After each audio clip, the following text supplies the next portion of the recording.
Okay, well, I want to welcome everybody that might be listening to this as a recording, and to Deb, who's here live tonight. I'm going to put myself to sleep there so I can open up the PowerPoint and make it there. Okay, here we go. All right, so just before I get started, I just want to remind people on the live call that if you aren't in a quiet room, if there's any noise in the background or whatever, it's nice to keep the call quiet. You can, I believe, and you'll have to tell me, Deb, if you can see the control panel on your screen, and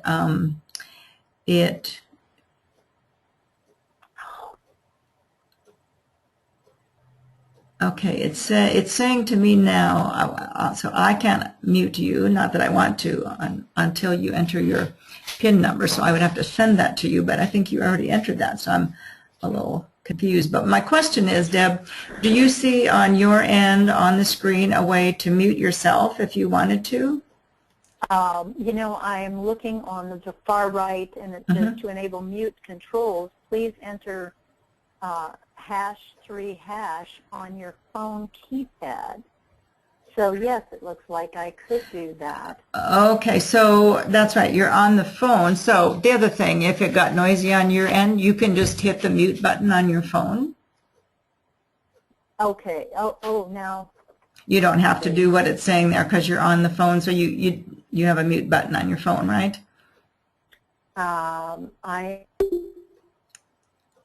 Maybe. If you haven't used it before, that's okay.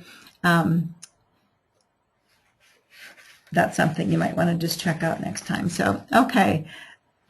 So, are you still there, Deb? I think you muted yourself, whether you thought you could or not. So, if you can hear me talking, just unmute yourself and let me know that.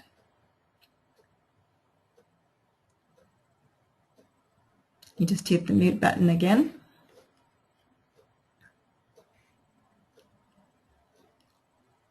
Okay, I'm going to go ahead.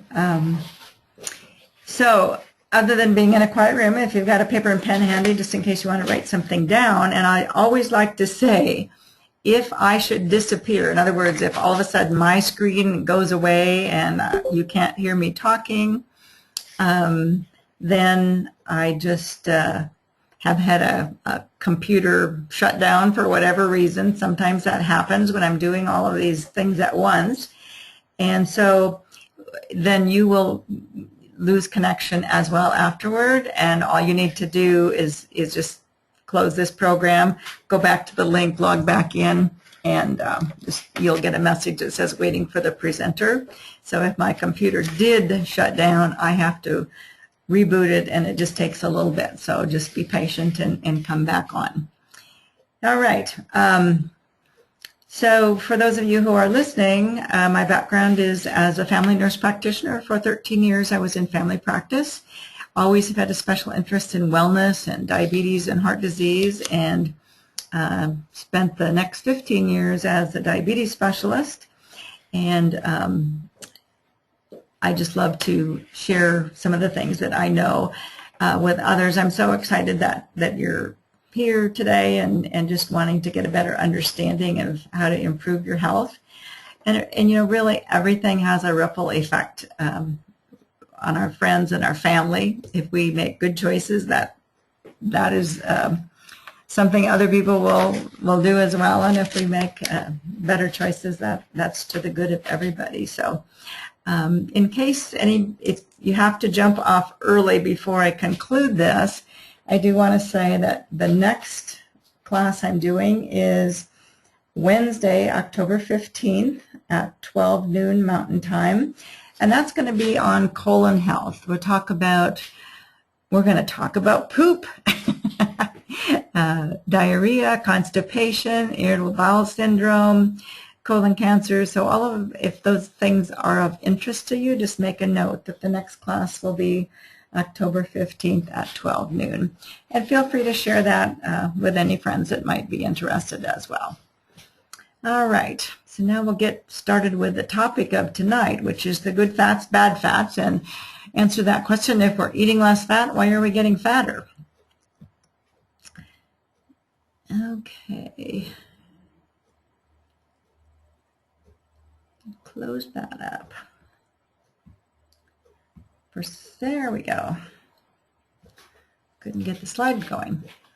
Okay, so I just want to make clear that I do not do this with the intention of providing medical advice, just to provide some facts. And also just to say that, you know, it's not unusual when there are changes in medical research that it takes 15 years minimum, usually, before those facts get into clinical practice. And not all medical providers have even been exposed to some of the changes that I'm going to be talking about tonight. And quite honestly, some of those who have heard about them just are not ready to accept them. They're going to stick with what they had learned before. And also, just from a medical perspective, it's important to understand that standards of care are put out there by these national associations like the Diabetes Association, the Heart Association, the Cancer Society. There's a lot of medical people that advise those organizations, and then they all come up with these standards of care. And so that, in a sense, dictates practice. You know, people are afraid to say anything outside of those because we are such a litigious society that they could get sued. And if they can't prove they follow the standards of care, even though the recommendations they may be giving are the very best for that patient, there's still always that concern about liability. So that's just my little disclaimer to get started. And here's really the answer to that question. If we're eating less fat, why are we getting fatter? And ironically, low-fat diets really started it all. There were some big research studies done in the late 40s and early 50s. The first one, the Framingham Heart Study, started in 1948. And this is an amazing study because it is still going on all these decades later. So they have learned some remarkable information from this. Framingham is a town. It's a city. I think it's in Massachusetts. I always forget. But they started that study just to try and see, because back in the day then, heart disease was killing a lot of people, just like it is today. So they did a study to see what they could find about what people were doing and eating and all of those kinds of things. And now, of course, they have several generations, so it's gone on much to include much more than just heart studies. But that was one study. And then in 1953 in Europe, there's what is called the 7-country study. And interestingly, the research was actually done in 13 countries, but they didn't really like what the other 6 countries, what they found out there, so they just reported on these 7 countries. And really, those studies just show that, you know, we need to make lifestyle changes just like we know today. We need to lead a healthier lifestyle. We have to not smoke. We have to be more physically active. We have to maintain a good weight.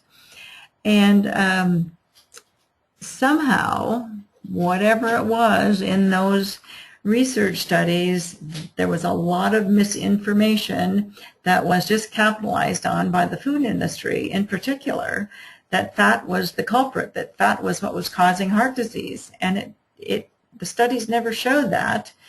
There are no studies that will say that. Lots of people have gone back and looked at these very detailed. So all of a sudden we've got Crisco advertising as being heart healthy, and they started making all kinds of low-fat and no-fat foods, quote-unquote foods. So when you take the fat out of foods, it doesn't taste good. So then they had to put carbohydrates in to make them taste good enough for people to eat them. And when we eat more carbohydrates and less fat, we get hungry sooner. We eat more food. And that is really the basic problem that has led to our current continued epidemic of heart disease being the #1 killer of men and women, the epidemic of overweight and obesity that has led to our epidemic of type 2 diabetes. So it's really very ironic. What started out as something that we in the medical profession all thought was sound science, and obviously that wasn't looked at very carefully. And as we know, we've gone on to the pharmaceutical industry capitalizing on this as well. But I want to talk about fats tonight. So when we talk about the low-fat food substitutes, and Deb, if you have any questions as I'm going through this, just go right ahead and ask the question, please. I'll take time at the end as well, but if anything isn't clear, just let me know. So these low-fat substitutes, they're really made from chemicals. So you need, look at a label. If you buy a package of something or a box of something, and you look at the list of ingredients, do you really understand what they are? I'll talk more about that here in a minute, but there's a lot of things on labels that they don't even look like they look like a foreign language. So the fact is that our digestive system has developed over thousands of years, and these substances, these low-fat food substitutes, have just been introduced in the last few decades, and the human body doesn't really know what to do with them, and the end result is a lot of inflammation. And most chronic diseases by all medical experts now are really recognized as being the result of inflammation, and we have to now realize that a lot of that is coming from things on our grocery store shelves. And this screen is showing comparing butter with margarine. So again, I was in family practice for 13 years. I was a specialist in diabetes for the next 15 years. I counseled tons and tons of people on nutrition, and all the people with diabetes and heart disease, give up the butter, use margarine, it's heart healthy. And I never told anybody to do anything that I wouldn't do myself. And so I use margarine, and my family use it because I bought the groceries.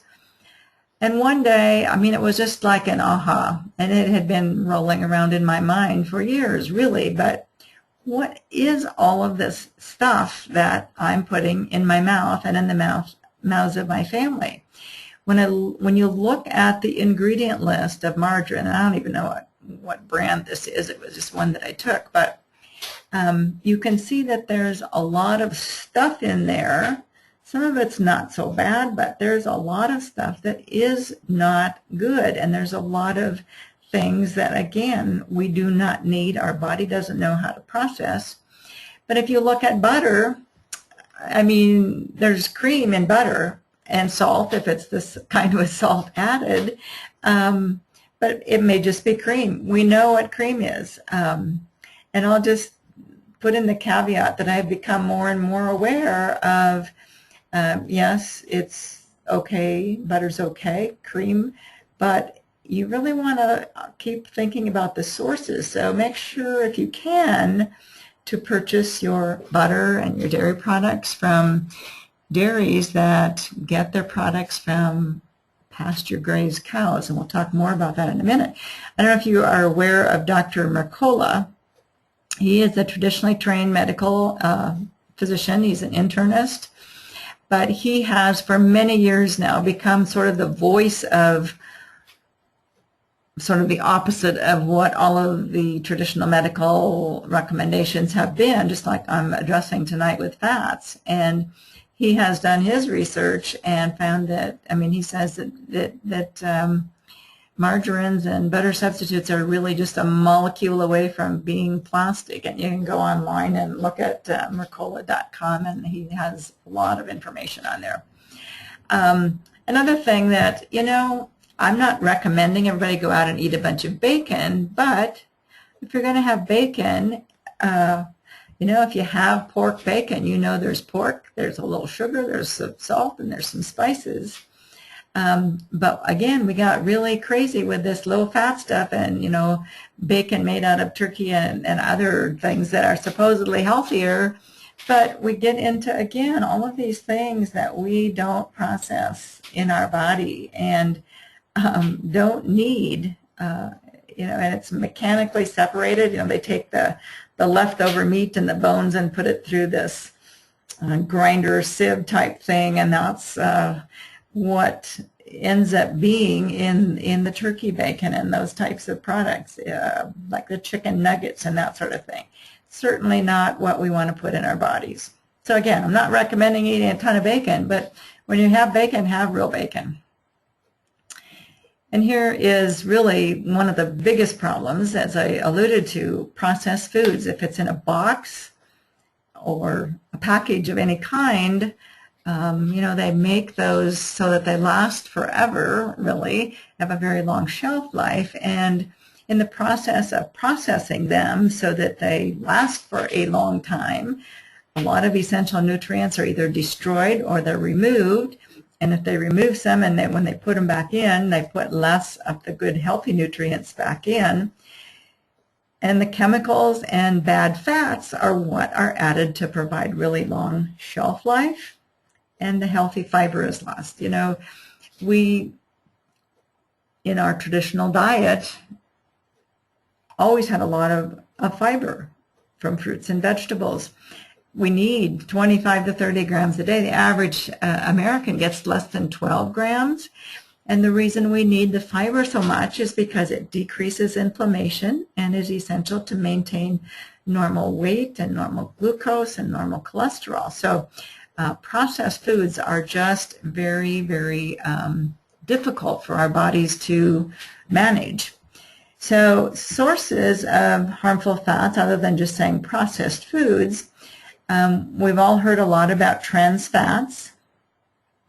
And on labels, you can look at the label where it says fat, and then it says trans fats and saturated and unsaturated. But here's the kicker. If there is less than 1/2 of a gram of trans fats in one serving size, they don't have to put it on the label. So say, for example, there's I'll say a box of cookies. And if it says no trans fats, but you have to look at the top where the serving size is. So maybe it says, maybe it's 2 cookies is a serving size. So if you ate 2 cookies and you got less than 1/2 gram of trans fats, they don't have to report it. But let's say that in that serving size there was 0.4 of a gram. And let's say you ate 20 cookies. You're going to get tons of trans fats and never, you're going to think that you don't have any. So very deceiving in how that labeling is. Other harmful fats are those that are hydrogenated. And again, this is on the label, hydrogenated and partially hydrogenated. So read the labels and try to avoid those. This is what they use in the restaurants and in the fast food places. French fries. Everybody has French fries. Now, maybe you don't, maybe you do, but it's very common to see people with sandwiches have a bunch of French fries. And so those hydrogenated oils last forever. They can keep cooking over and over and over and over in them. So it costs them very, it's very cost effective for the restaurants, but very bad for your body. And then we have what we call polyunsaturated fats, fatty acids, fats, same thing. So the vegetable oils like corn oil and safflower oil and sunflower oil and soy, cottonseed, again, those are polyunsaturated. So that isn't, I'll talk a little bit more about that in a minute when I talk about the healthier oils. But those, again, should be avoided. And we use some of those for a long time now. I mentioned the margarine and other butter substitutes. Not good.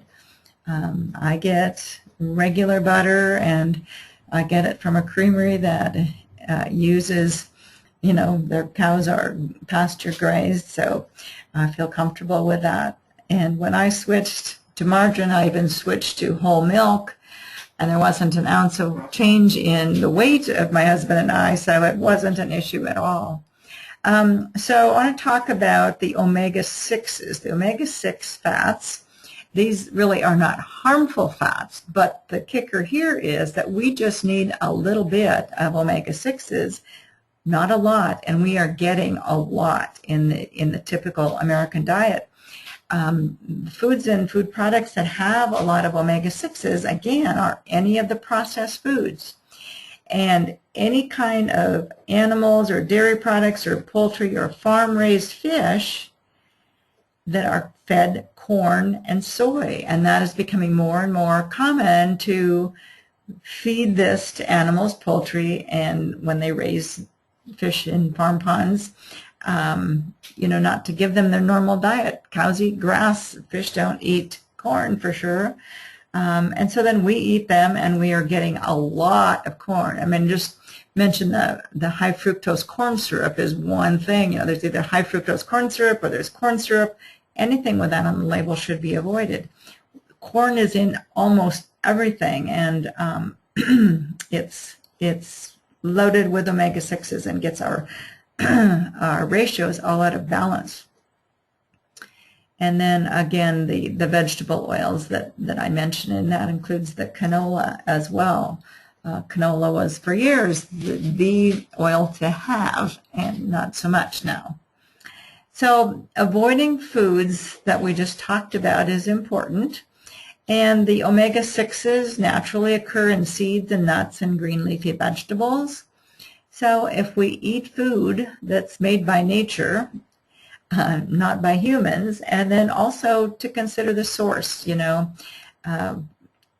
if you're buying poultry or meat that has been treated with hormones so that the animals grow faster and grow bigger and go to market sooner, or they're given antibiotics so they don't get sick when they aren't sick, which doesn't make any sense at all, and is a big part of why we're now seeing such an epidemic of antibiotic-resistant infectious diseases. People are dying of diseases that we used to be able to treat easily with antibiotics. And now we've got so many on board that our body isn't responding to it. And if at all possible, and I know organic is more expensive, so it's not something everybody can do, but whenever you can, use organic foods. So that's the bad stuff. Any questions on that, Deb?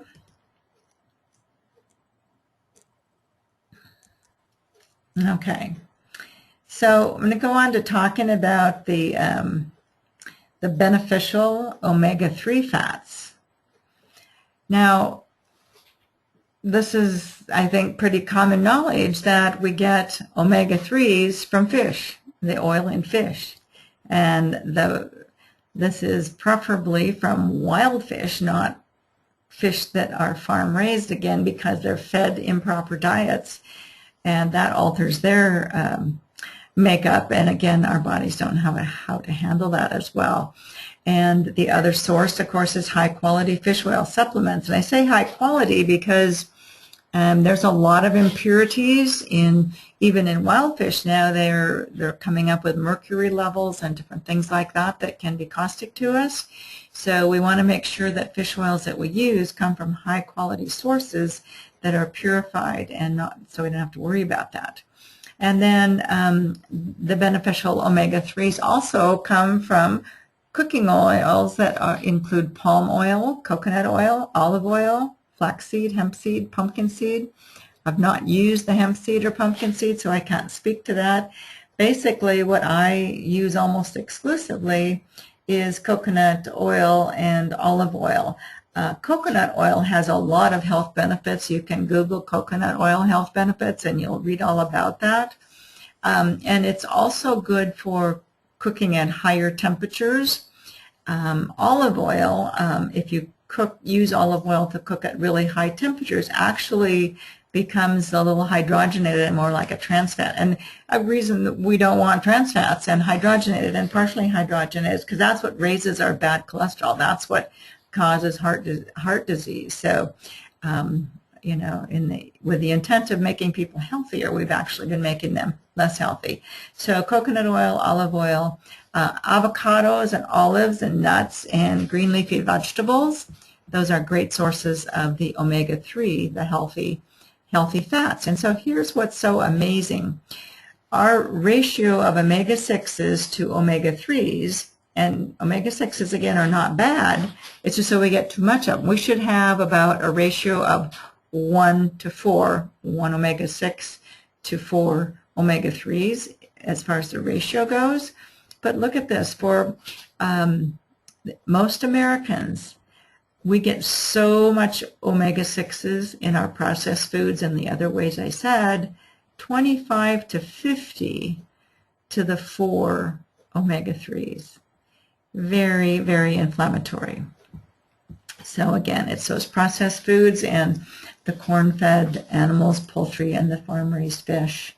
Just talk briefly about saturated fats, you know, like animal fat and coconut oil and butter that we talked about. And these are easy to identify because they're solid at room temperature. If it gets really warm, of course, coconut oil and butter gets a little soft, but again, these are not things you have to avoid completely. You just need to remember that it should make up no more than about 10% of the total fats and get more of it from the omega-3s. But, you know, it's okay to eat real food. So the action step here is just to eat natural fats in moderation. Fats, even good fats, are more calorie dense, so we can't just eat a lot, you know, a ton of it, or we're going to gain weight because it has more calories. But it's definitely okay to use butter and coconut oil and whole milk. That really keeps us full, you know, between meals. It provides satiety, so we're not always hungry. When we don't have any fats or have all this low fat, which has got the carbohydrates added to it, then our body's putting out, when we have all these carbohydrates in the low-fat foods, plus other carbohydrates we eat, our blood sugar goes up, our insulin levels go up. Insulin is a fat-storing hormone, and so we just get fatter. So real fats, not those that are low-fat, fake, and filled with carbohydrates. Our brain needs fat. 2/3 of the brain is made up of fat. Our belly shouldn't be. So just put this little cartoon in there that if food products were honestly labeled, we'd maybe see what is going to cause heart disease and diabetes and all of these problems. I don't see that happening, but it would sure make shopping a lot easier. Yes, it does. So I'm going to attempt to show a video here. Again, this program is just a little bit new to me, so bear with me, but pull this out again, and I'm going to click on share a video. And I just want to say that I'm sharing this because there is, you know, I've covered a lot of information here in a short time, and I want to keep this fairly brief, but Unicity International that I work with has this program that has just been changing so many lives, and what I love about it is that people get this intense education that is personalized to them. And so let me just see, and Deb, I want you to let me know if you cannot hear it once we get going Can you hear here. me now, Judy? If you're Yes, really I can. serious about making a life change, Can you then hear the need to know video? about the Unicity Can you see it over on the side? Unique and proven 13-week program. The transformation Yes, is I unlike can hear anything it. you've ever experienced. Okay, Combine it's just our a little video industry-leading Unicity in the, products with state-of-the-art online let's tracking just listen to and that. real certified Unicity life coaches, and massive transformation can and will take place. Here's how it works. When you join the transformation, you receive a truly personalized My fitness screen plan is showing that based it's on your paused. abilities and interests, and Oh, most okay. importantly, a real coach. The Unicity life coaches are professionals, trained. So I'm going to stop it there. Now I paused it. So over here in this little video section, you're not seeing the video play? No, No, I am not. I do see the little video section, but it says that it is paused. Okay, so I just now paused it. I'm going to start it again. I just want to have you give me the feedback because I'm trying. Sure. Oh, wait a minute. Here it says recording a video is not supported at this time. Oh, I see. So for those of you who are listening to the recording, I'm going to stop the recording now because I just remembered when I'm recording, I can't show the video. So I'm going to stop the recording during this video, and it's less than 2 minutes, and then I will turn it back on. So just, there'll be a pause here for you. Hold on. Okay, so now we're back on with the recording. Sorry for that little interruption for those of you that are listening to the recording. Excuse me. And then I wanted to just briefly also take you to my website, and you can jot this down if you want to go there and look around later. But just www.judygilman.com. Gilman has one L. And what I wanted to show you here is we talked about the fish oils and the omega-3s as being so important, but so hard to get enough of. I mean, they're even recommending that, children and pregnant women, limit their fish intake to so much because of the mercury and other contaminants in it, and yet that's the only, our body does not make omega-6s or omega-3s, so we have to get it from supplements or from food.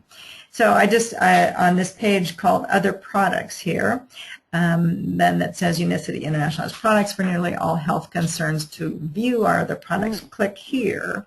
So I'm just going to go through this to show you how to find it if you wanted to look later. Okay. I seem to have lost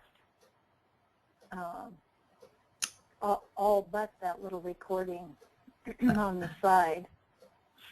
I'm going to try to get back to GoToMeeting. I thought I was not supposed to have anything while that little video was going on, but I'm going to try to get back here. Okay. Now on my screen, as I said, you would see. Well, and maybe I can just, gosh, I don't know.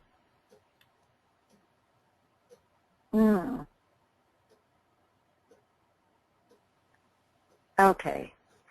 I just have to get back in here. I'm sorry, Judy. No problem.